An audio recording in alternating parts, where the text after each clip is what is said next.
Bạn biết gì về Nigeria? Nigeria là một quốc gia nổi tiếng ở bộ môn bóng đá. Nigeria cũng có khá đông cư dân tập trung ở Việt Nam. Ngoài ra, Nigeria còn là một quốc gia có nhiều dầu mỏ, một quốc gia dân rất đông nhưng họ lại vẫn nghèo. Tại sao lại như vậy nhỉ? Nigeria thì nằm ở Tây Phi, giáp với vịnh Guinea bên bờ Đại Tây Dương. Xung quanh họ là Benin, Cameroon, Niger và Chad. Nếu châu Phi là một cái đầu voi thì Nigeria chính là vành tai ở phía Tây, khu vực trù phú, đông dân và nhiều sông ngòi bậc nhất. Diện tích nước này là khoảng 924.000 km vuông, tức là lớn khoảng gấp 3 lần Việt Nam. Đất nước Nigeria thì có địa hình rất đa dạng. Phía Nam là rừng mưa nhiệt đới, ở giữa đó là đồng bằng phì nhiêu của sông Niger, còn phía Bắc lại là vùng bán sa mạc khô nóng. Chính nhờ dòng sông Niger và châu thổ delta rộng lớn mà vùng này là một kho báu tự nhiên, tích tụ dầu khí hàng triệu năm qua.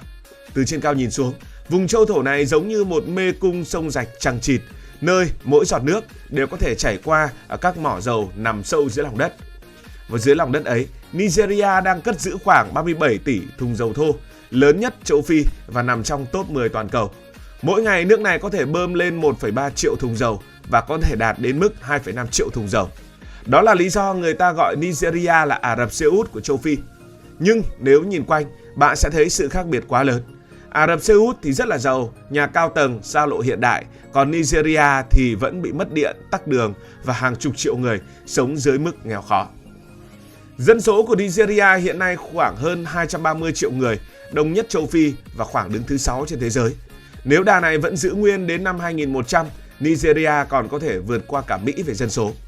Đặc biệt, khoảng 70% dân số Nigeria là những người dưới 30 tuổi. Đây là một đất nước rất trẻ, tràn đầy năng lượng, có tiềm năng lao động khổng lồ. Đây lại là một con dao hai lưỡi, nghe thì hơi bất cập phải không nào? Bởi vì dân số tăng nhanh nhưng kinh tế thì lại không tạo ra đủ việc làm. Cứ mỗi năm, Nigeria lại có hàng triệu người trẻ bước vào tuổi lao động nhưng không có đủ nhà máy, công ty hay khu công nghiệp để họ làm việc. Hậu quả là tỷ lệ thất nghiệp thanh niên luôn ở mức trên 30%, trong khi hơn 40% dân số sống dưới mức nghèo khó. Đa số phải bươn trải trong khu vực phi chính thức, tức là làm việc tự do, không có hợp đồng, không có bảo hiểm và không ổn định. Lagos là thành phố lớn nhất và cũng là trung tâm kinh tế của cả nước, chính là hình ảnh thu nhỏ của Nigeria hiện đại. Hơn 20 triệu dân chen chúc trong một không gian chật hẹp, việc tắc đường kéo dài hàng cây số, điện đóm thì chập chờn, nước sinh hoạt thì khan hiếm. Nhưng đây cũng là nơi có những tòa nhà chọc trời, những tỷ phú dầu mỏ và doanh nghiệp truyền thông nổi tiếng. Giữa ánh sáng của các tòa nhà cao tầng và bóng tối của các khu ổ chuột là một hình ảnh đối lập. Nigeria phơi bày trọn vẹn hai mặt của sự phát triển, một bên giàu có cực độ, bên kia thì nghèo đói tột cùng. Và Nigeria thì sống cùng một lời nguyền, đó là lời nguyền dầu mỏ. Kể từ khi dầu mỏ được phát hiện vào năm 1956 tại Nigeria thì nước này đã bước vào một kỷ nguyên mới. Dầu nhanh chóng trở thành cỗ máy in tiền khổng lồ của quốc gia. Như năm 1970, khi giá dầu tăng vọt, Nigeria đã thu về hàng chục tỷ đô la Mỹ. Nhưng thay vì dùng nguồn tiền đó để xây trường học, nhà máy hay hệ thống điện, chính phủ lại chi tiêu hoang phí, tham nhũng và phụ thuộc hoàn toàn vào dầu mỏ. Người ta gọi hiện tượng này đó là lời nguyền tài nguyên, tức là quốc gia nào có nhiều tài nguyên, nếu quản lý không tốt sẽ càng dễ nghèo, và Nigeria là một ví dụ điển hình. Tiền từ dầu mỏ chủ yếu rơi vào túi giới cầm quyền và những tập đoàn nước ngoài.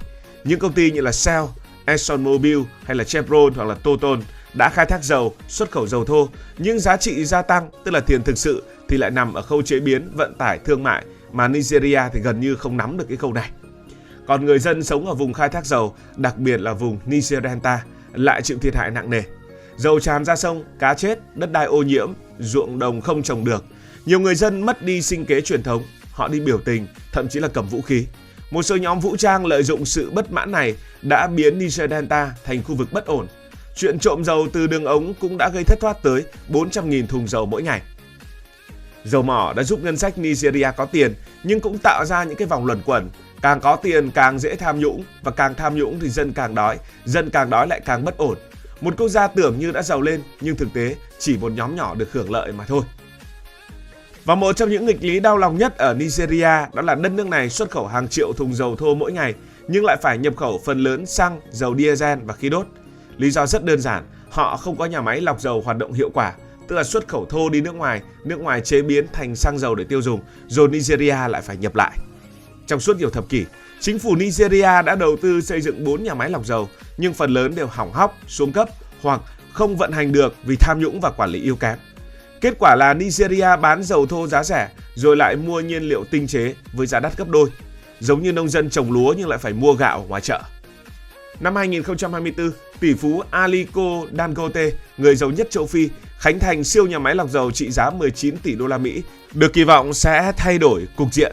Nhà máy này có thể lọc tới 650.000 thùng dầu mỗi ngày, đủ để Nigeria tự cung cấp nhiên liệu và thậm chí xuất khẩu ngược sang châu Phi.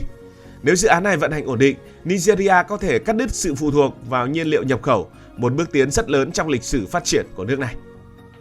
Đó chưa phải là điều trớ trêu đầu tiên, mà vẫn còn những điều trớ trêu khác. Dù là cường quốc dầu mỏ, Nigeria lại là một trong những nước thiếu điện trầm trọng nhất thế giới. Hàng triệu người dân sống mà không có điện thường xuyên, còn doanh nghiệp phải chạy máy phát để sản xuất. Nguyên nhân không phải vì thiếu nhiên liệu mà vì hệ thống điện lưới quá cũ kỹ, quản lý tồi tệ và đầu tư thiếu đồng bộ. Mỗi năm cả nước có hàng chục lần mất điện quy mô lớn. Ví dụ như là tháng 9 năm 2023 chẳng hạn, một sự cố đã khiến cho cả đất nước Nigeria chìm trong bóng tối theo đúng nghĩa đen. Hạ tầng yếu kém cũng làm mọi thứ bị chậm lại, nhà máy khó hoạt động, trường học thiếu thiết bị, bệnh viện không đủ điện cho máy móc, còn doanh nghiệp tư nhân thì nản. Một đất nước muốn phát triển mà không có điện ổn định thì chẳng khác gì mùa khỏe mạnh nhưng mà không có cơm mà ăn. Tham nhũng ở Nigeria cũng là một chuyện lớn. Hầu như thời kỳ tổng thống nào cũng có bê bối tài chính, có những vụ khiến người ta choáng. Một số quan chức giấu hàng trăm triệu đô trong tài khoản bí mật ở Thụy Sĩ. Hay là vụ có tên là Abacha Loot, người ta phát hiện cựu tổng thống Nigeria, đó là ông Sani Abacha và gia đình đã chiếm đoạt hơn 5 tỷ đô la Mỹ trong thời gian cầm quyền. Tổ chức Minh bạch Quốc tế nhiều năm xếp Nigeria trong nhóm 30 quốc gia tham nhũng nhất thế giới. Tiền ngân sách cho y tế, giáo dục hạ tầng bị rút ruột nghiêm trọng. Một cây cầu dự kiến giả sử tốn 100 triệu đô thì khi hoàn thành bị đội giá thành 400 triệu mà chất lượng thì vẫn tệ. Trong khi đó ở vùng nông thôn, người dân vẫn đi bộ hàng cây số chỉ để lấy nước sạch.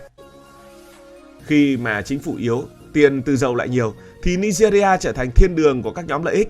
Người ta không cạnh tranh bằng năng suất mà bằng quyền lực. Chính vì vậy, dù nền kinh tế có tăng trưởng nhưng thu nhập của người dân bình thường không được cải thiện bao nhiêu. Và đó chính là lời nguyền dầu mỏ. Đến năm 2025, GDP bình quân đầu người của Nigeria chỉ khoảng 2.500 đô la Mỹ một người một năm, tức là chỉ quá nửa Việt Nam một tí mà thôi, dù nước này có tài nguyên khổng lồ.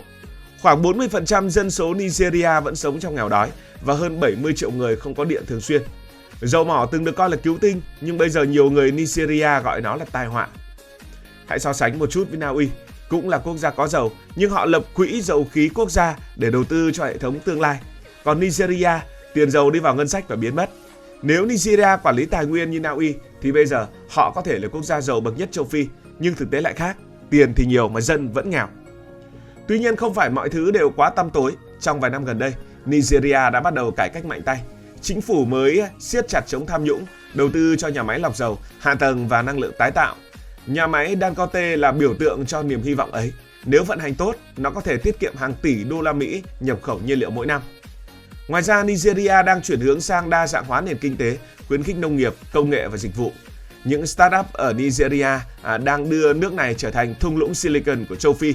Hay là ngành phim ảnh Nollywood cũng bùng nổ, xuất khẩu hàng trăm bộ phim mỗi năm, chỉ xếp sau Hollywood và Bollywood. Điều đó cho thấy nếu biết tận dụng nguồn lực trẻ và tái đầu tư đúng hướng, Nigeria hoàn toàn có thể vươn lên. Câu chuyện của Nigeria là lời nhắc nhở rằng tài nguyên không tạo ra sự giàu có, con người và thể chế mới làm được điều đó.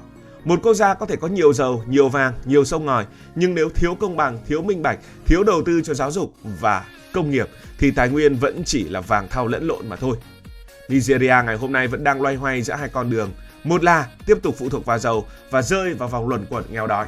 Hai là đứng dậy, cải cách thể chế, phát triển con người và biến dầu mỏ trở thành bệ phóng cho tương lai. Câu trả lời nằm trong tay họ. Cảm ơn vì đã quan tâm theo dõi câu chuyện này. Nếu cảm thấy thú vị, bạn có thể nhấn nút đăng ký kênh, bật chuông thông báo và chia sẻ. Còn bây giờ thì xin được nói lời chào, tạm biệt. Cảm ơn các bạn đã dành sự đồng hành cùng Hải Thanh Story. Đi qua những vùng đất, khám phá những điều mới.